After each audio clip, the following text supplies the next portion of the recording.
ودكتور عبد الكريم أحمد محمود أهنا هرمودك كلية عافيمادك جامعة waxaan jecel lahay maanta inaan ka hadalno arrimo la xiriira wacyigelinta bulshada gaar ahaan arrimo la xiriira bisha Ramadaan waxaynu jecelnahay inaynu ka hadalno hooyada uurka leh ma soomi kartaa oo ma loo ogol yahay inay soonto awood ma u leedahay inay soonto mise su'aashaasi jawaabteedu waxay noqonaysaa waxay ku xiran tahay caafimaadka hooyada uurka leh.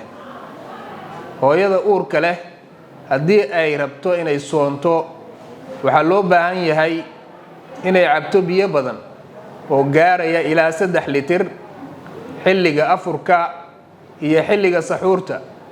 Sidoo kale waxay u baahan tahay inay hesho fruits iyo vegetables gaar ahaan qaraha iyo qudaarta cagaaran. Sidoo kale waxa ay u baahan tahay inay hesho waxa la yiraahdo oily fish oo muhiim u ah koritaanka maskaxda ilmaha uurjiifka ah.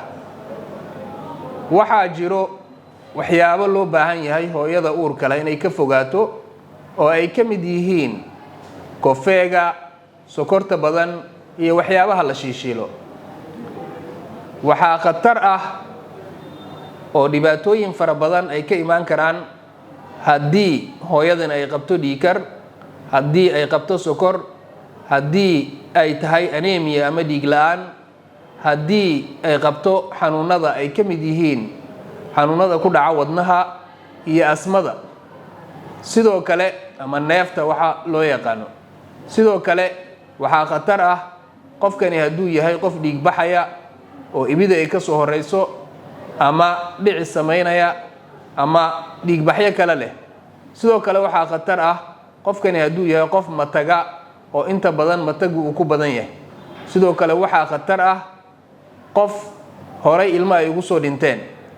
Markii qofka uu soomo waxaa dhacaysa jirkiisa inuu noqdo engeg ama waxa loo yaqaano jafaaf uu ku yimaado oo loo yaqaano dehydration. Dehydrationkaasi marka uu dhaco qofka waxa uu halis ugu jiraa in ilmaha ay ku dhintaan ama ay timaado fool ka soo hormartay xilligeedii oo qofkii asagoo ilmihiisa aanay bila dhamaysan oo bila yar uu yahay ay timaado fool kadibna sidaa uu ku dhalo ilmo bila dhiman ah oo noloshiisa bannaanka ay dhici karayso inuu khatar ku timaado.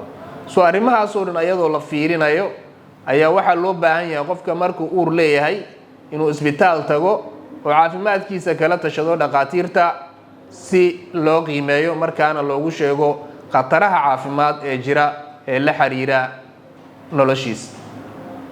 waad mahadsantihiin. Wassalaamu calaykum waraxmatullaahi wabarakaatu.